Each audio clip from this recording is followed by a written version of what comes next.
right, the time is now 7 o'clock and we will begin our meeting. If I could have a roll call, please. Commissioner Berry. Present. Commissioner Richardson is absent. Commissioner Simpson. Present. Commissioner Jones. Present. Commissioner Gribble. Commissioner Setzer. Present. If we could all stand for the Pledge of Allegiance. Pledge allegiance to the flag of the United States of America and to the republic for which it stands, one nation, under God, indivisible, with liberty and justice for all.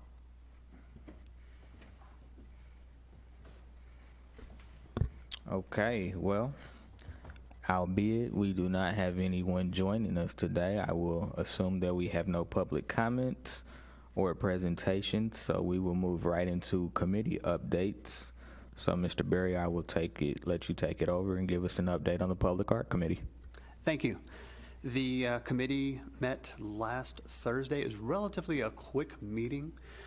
We basically looked over the contract that we're going to use with the upcoming artist we end up picking for the sculpture that we're going to put out at Hawk Ridge Park.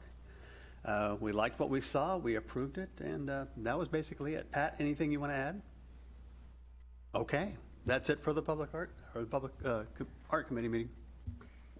Thank you, sir. As you can see, we've had the other two committees removed, and we will discuss that here a little bit later. Melissa, do you want to move on with the staff reports, please? Sure.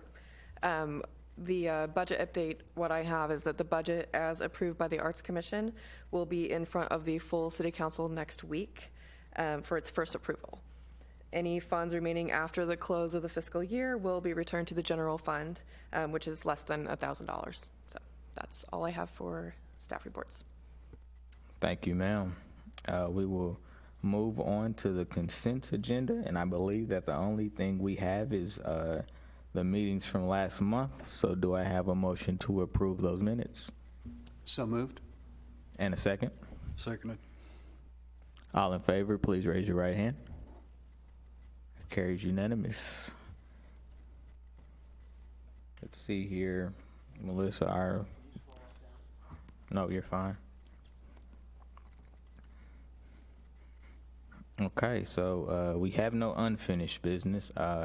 We do have some new business. So I sat down with Mike last week, and we kind of began to talk about the committees and what it looks like going forward, because I know sometimes we create groups and committees and we end up kind of repeating the same things that either another committee here does or maybe another group in the city does. So we actually talked about both our education working group and our performance art committee being more of an outreach versus an actual committee. And one of the reasons that I wanted to approach it like that is because one of our main roles as committee members is to connect the community with art. That's one of our roles. So we're already in an outreach position. And so this also allows, I believe, for people to use whatever talents they bring to our group, and it's not so specified. Not all of us do art every single day. We just have a connection to art in one way or another. And so I believe that doing more of an outreach type of group gives us a broader brush, so to say, to be able to really go out, connect with the community. Your free little library is a great example of that. I don't think, you're a graphic designer, so that's a different type of art, but you're taking a passion that you have and you're bringing it to the community. So I believe that if we went more of that route, that we'll get everybody to feel more comfortable participating. If you don't know what performance art is, or it's not your connection, you're less likely to want to join that group. But if we make it an outreach where you can connect with your gift in your way, then I think it will allow people to feel like they're actually being a part of something versus, just That's not for me, so I'm not going to do anything about it because I want us all to really truly have a piece of this. You know, I don't want it to be us just showing up for meetings and having a quick discussion and leaving. I want us to actually have something where we can take from the meeting, go out and get it out there in the community. So you guys are definitely kind of open to, you know, say anything you want to say at this point, kind of based off of that, good or bad. And, you know, we can kind of have an open discussion about it. So does anybody want to say anything?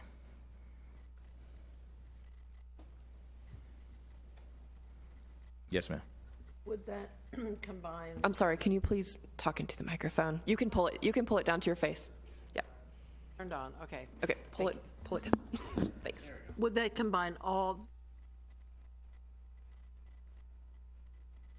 Be retained. Public art will still be retained. That's not going to go away. That's a strong part of what we do. We've made a lot of headway with that particular committee, so we definitely aren't gonna do anything with that. That's gonna stay. So it would just be the rest of what we do. Because our education group, we could literally plan an entire year in 2 meetings, and then it was just more about execution. But we really weren't doing anything else. We weren't doing any more outreach, and that group was actually supposed to really go out, find teachers, instructors to actually come and connect with the community. But what it ended up turning into is our group putting on the events, you know, and I believe we left a lot of subgroups kind of out of that. A lot of that was geared towards kids. So, you know, what wasn't until we did the paint and sip that we had anything for adult education. You know, we also had the pet pop-up art project, but we were omitting, or excluding would be a better word, lots of different subgroups because we were only focused in one area. So I definitely want every part of Raymore to have an opportunity to be a part of this as a community as a whole. So.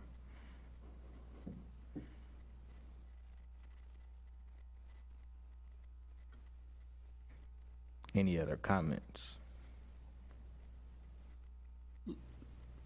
Lauren, Yes, sir.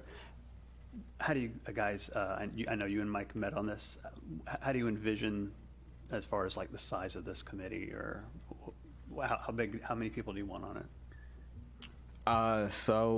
Obviously a group doesn't have to have,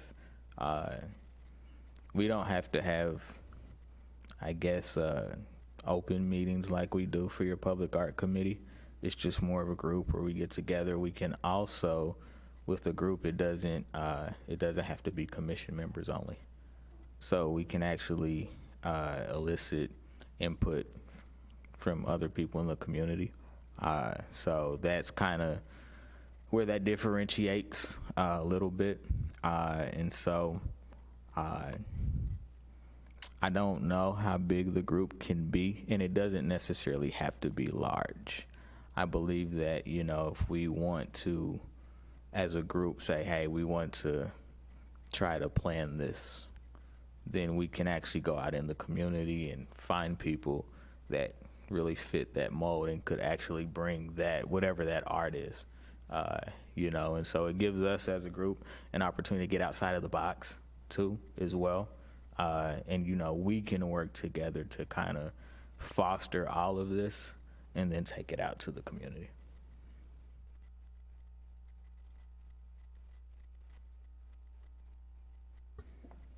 Going once, going twice? Okay. Then we will move to commissioner comments. And I know you two have already commented, but if you have anything else you'd like to say, and you two are open as well. Bob, we'll start with you. Thanks. No comments. Thanks to staff.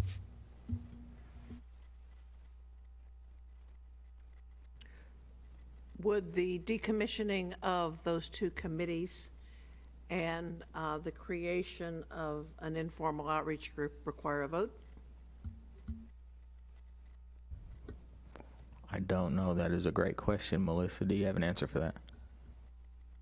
I do not have an answer for that, but I could find out. Mike would know. So we'll follow up, and we'll probably, maybe I'll just open an email, because it's probably a general question that he could answer pretty quick. Mr. Gribble? No comments. Ms. Setzer, anything? Okay.